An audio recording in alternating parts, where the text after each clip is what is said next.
How do you get an answer to prayer? And what we started doing yesterday was taking the example where Jesus had a fig tree that professed that it had figs, but it didn't have any, and so he cursed it, and the fig tree died and withered away. The next day his disciples saw what happened. They were just amazed by this. And they brought it to his attention, and he said, guys, this is faith. This is how faith works. Have faith in God. You shouldn't be surprised. And then he begins to tell them how he performed this miracle. And the same instruction that he gave his disciples is the same instruction to us about how to see miracles happen in your life. And so he said in Mark chapter 11, verse 23, Verily I say unto you, whosoever shall say unto this mountain, Be thou removed, and be thou cast into the sea, and shall not doubt in his heart, but shall believe that those things which he saith shall come to pass, he shall have whatsoever he saith. And on yesterday's program, at the conclusion, I was making the point that to begin to start seeing the power of God manifest through you the way it was through Jesus, so that without touching anything, doing anything in the natural, you see supernatural results. Jesus, first of all, mentioned 3 different times the words that we speak. I used Proverbs chapter 18, verses 20 and 21. In verse 21, it says, Death and life are in the power of the tongue, and they that love it shall eat the fruit thereof. And I begin to start emphasizing how important words are. Words are how God created the heavens and the earth. It's how He released His faith. And faith has to be spoken to have its full impact. If you are going to release the power of God the way that Jesus did with this fig tree, you have to start understanding and putting faith in words. Quit speaking dead words except when you want something to die.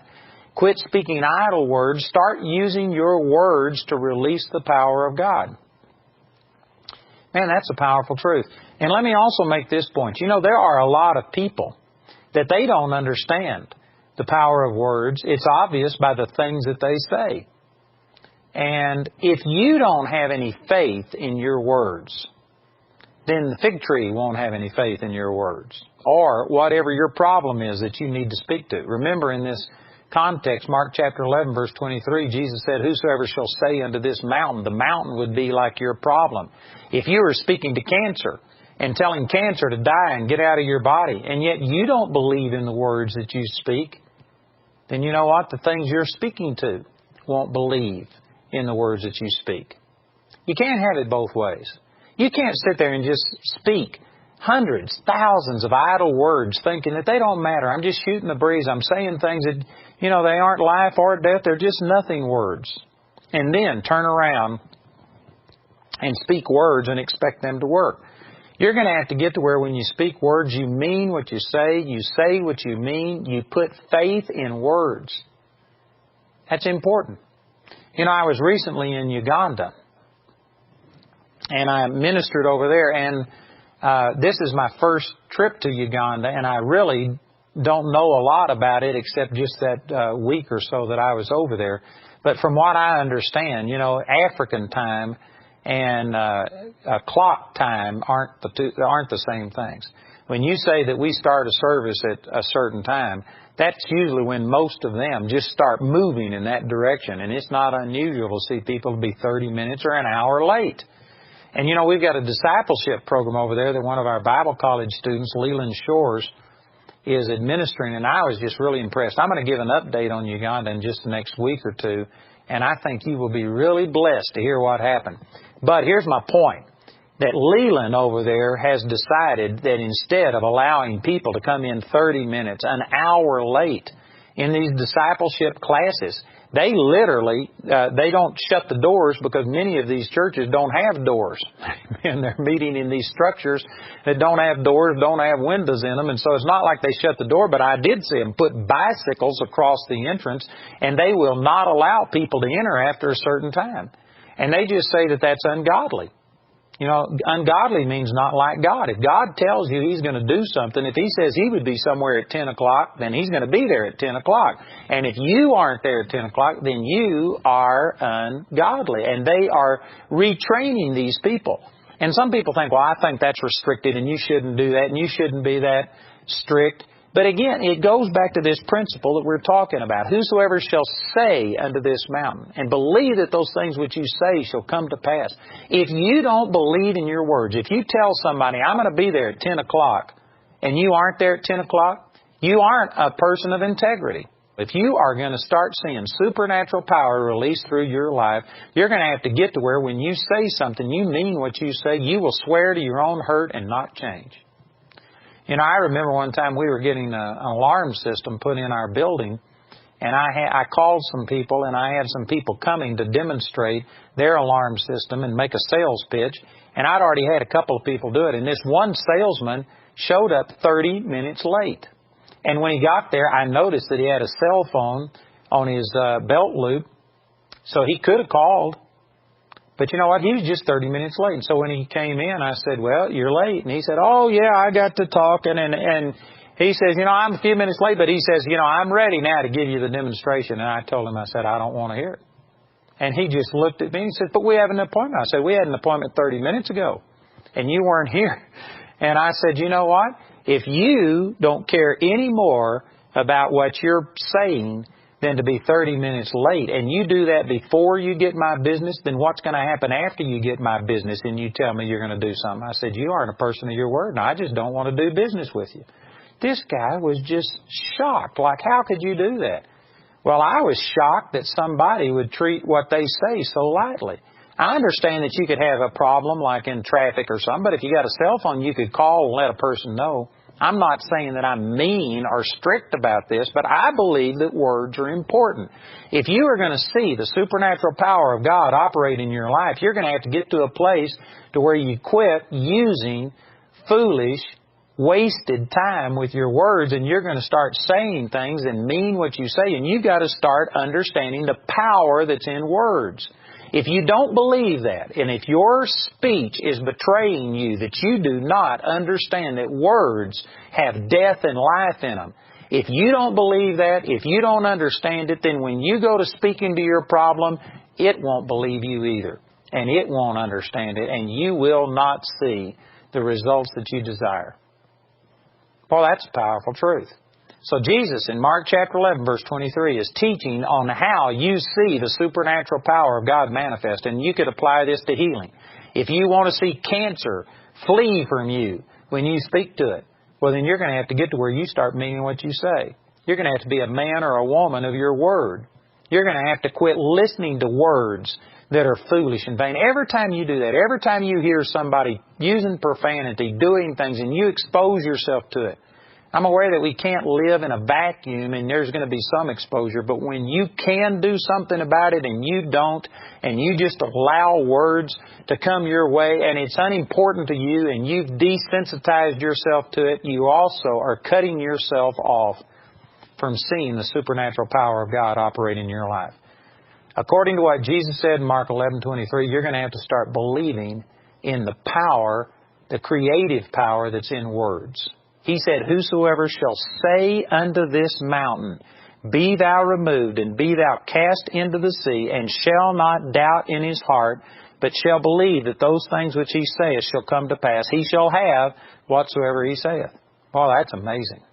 And let me also emphasize this. Mark chapter 11, verse 23 says, not only is it important what you say, but notice that it's important to whom or to what you speak. It says, Mark 11:23, whosoever shall say unto this mountain, be thou removed and be thou cast into the sea. That's an important truth.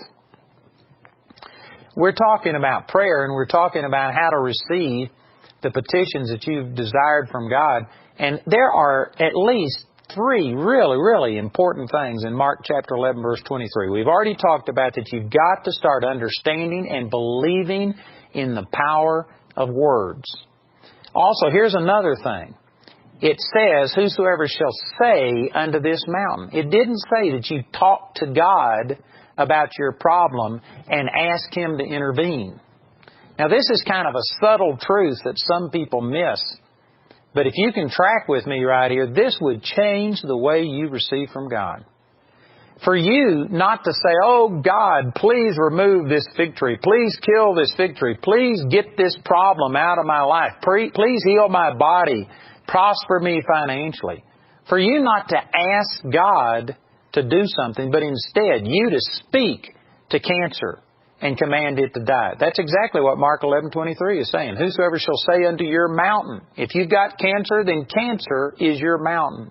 If you've got poverty, then poverty is your mountain. If you are depressed, then depression is your mountain. If you're fearful, fear is your mountain. It's talking about speaking to your problem. And for you not to talk to God about your problem, but instead speak to your problem about God, here is a subtle truth that some people miss. For you to do that, it means that you are taking for granted, or you are already believing that God has already given you the power to overcome that situation. He has deposited His power on the inside of you. And now you have the authority of God to speak to your problem, and it will obey you. James chapter 4 verse 7 says, submit yourselves therefore unto God, resist the devil, and he will flee from you. It says you resist the devil. It doesn't say, oh God, please resist the devil for me. Oh God, please come and get the devil off my back. No, God gave you the power over the enemy, and you have to believe that that power isn't out there somewhere, and that if you pray just right, maybe God will release it and God will get the devil off of your back. No, God gave you His power and the authority to use that power, and instead of you speaking to God about the devil and asking God to remove the devil, you take that authority and you speak, and the devil will flee from you. Man, that is one powerful truth. I can't tell you how important this is, and yet I see people violating this all of the time, and they don't understand why they aren't healed, why they aren't prospered, why they aren't delivered, why things aren't working, and yet they aren't doing what God says. They aren't speaking to the problem, but instead they're approaching God like, oh God, I have no power whatsoever against this situation. Oh God, I'm powerless. God, the doctor says I'm going to die. God, the banker is going to repossess my car. I'm about to lose my house. Oh, God, the psychologist said that this is a problem that I'll have to live with the rest of my life. And we talk to God and report the negative things and ask God for help. And I know many of you are thinking, what's wrong with that? Aren't you supposed to bring your petitions before God? Well, again, there's nothing wrong with you asking and believing that you receive, but this instruction about how you see the miraculous power of God manifest is you've got to believe that God has already done His part. He's generated the power. He's placed on the inside of you the same power that raised Jesus Christ from the dead. Ephesians chapter 1, verse 19. You've got raising from the dead power on the inside of you. It's not out there. You don't have to pray and get God to come down. Rend the heavens and come down. He's already done that through Jesus. You don't have to have the Lord, oh God, heal me. By His stripes we were healed. 1 Peter 2:24. God's already placed that raising from the dead power on the inside of you. So what you got to do is start believing that you already have that power, and then you take your authority and speak to the problem. You know, I've got this book entitled You've Already Got It. We've made a major promotion on that in the last few months. And I've got a teaching out on that cassette and CD. And I tell you, it is just a profound, powerful truth to understand that instead of trying to get healed, God has already healed you. You aren't the sick who is trying to get well. You are the well who Satan is trying to blind you to the truth and keep you in deception and keep you from receiving what is already yours. It's like you've got a well on the inside of you and you've just never drawn things out. There's a total difference from knowing that a well is there and all you got to do is stick a bucket down in there and draw it out. That's a different attitude than not knowing that you have any water, not knowing that there is a supply around, and instead you're asking somebody to come bring you a drink of water. You know, instead of being a beggar, instead of a person who is asking, oh God, would you please touch me? God, would you heal my body? God, would you move in my finances? The truth is, God's already done everything it takes for you to live in absolute, total victory. It's already been deposited on the inside of you. And instead of asking God to move your mountain, He told you to move the mountain. Speak to it, and it would obey you. And in that context, if you think about this, this means that you have to believe that God has placed that raising from the dead power on the inside of you. Most Christians don't do that. Most Christians come to the Lord, and in John chapter 15, I believe it's verse 4, Jesus was speaking about abiding in the vine, and He said, without me, you can do nothing. And you know what? I believe that. I believe that without Jesus, I am nothing and I can do nothing. I do not believe that it's my own power that has seen people raised from the dead and blind eyes open and finances supplied and emotions healed.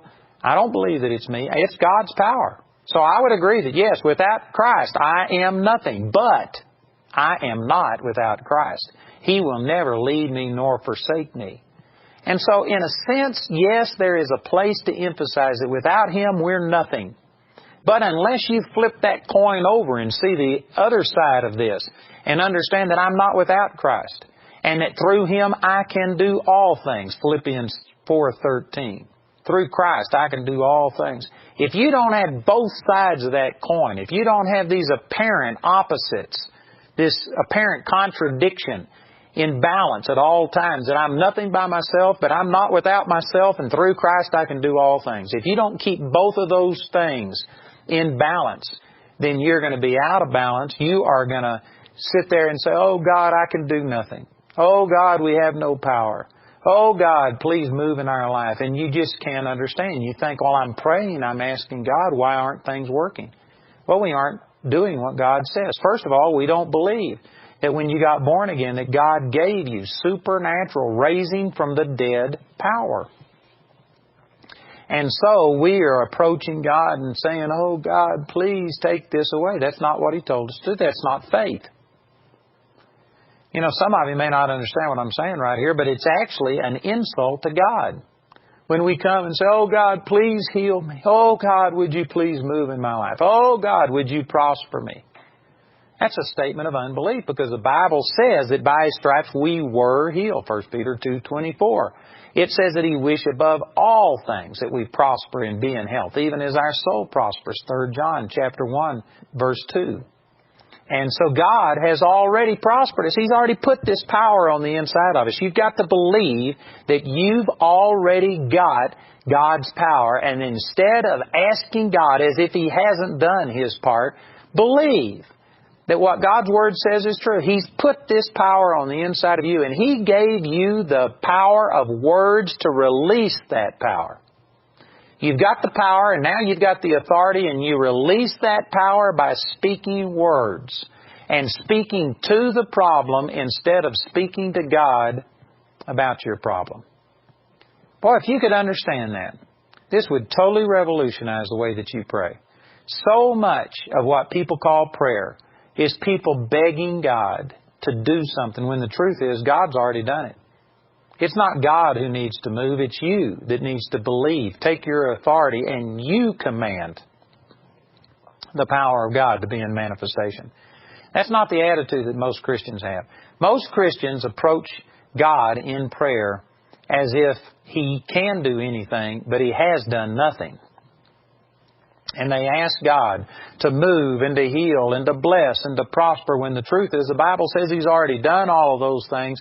He's put the same power on the inside of you that Jesus had when He walked on this earth, and you have that power at your disposal. You release it by your words and you speak to the problem. Don't talk to God about your problem, but speak to your problem about God. And if you would just follow those simple instructions right here, this would transform your prayer life. You would move from a beggar to a commander, to a person who is, instead of being depressed and defeated and desperate, you would be a person who through Christ is in control.